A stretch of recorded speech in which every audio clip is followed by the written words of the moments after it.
కార్యక్రమాలు కూడా చేస్తామని తెలియజేస్తూ ఉన్నాను.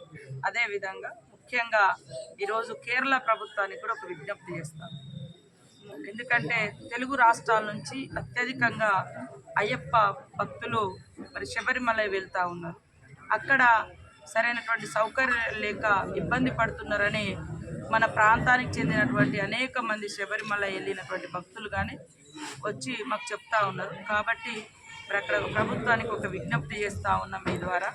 క్యూ లైన్లు కానీ, తర్వాత టాయిలెట్స్ నిర్మాణం కానీ, అదేవిధంగా అక్కడ ఒత్తిళ్లు కూడా రాకుండా, తర్వాత దాదాపుగా ఒక భక్తుడు 15 గంటలు, ఇట్లాంటి చిన్న స్వాములు కూడా ఉంటారు చిన్నలు, వీళ్ళు 15-16 గంటలు అక్కడ నిలబడాలంటే ఇబ్బంది అవుతూ ఉంది. కాబట్టి ఖచ్చితంగా కేరళ ప్రభుత్వానికి మంచి పేరున్నది. కానీ ఇప్పటికి కూడా ఎందుకంటే తెలుగు రాష్ట్రాల నుంచి వచ్చేటువంటి భక్తుల సూచన మేరకు ఆ రాష్ట్ర ప్రభుత్వానికి మీ ఛానల్స్ ద్వారా విజ్ఞప్తి చేస్తూ ఉన్నాం.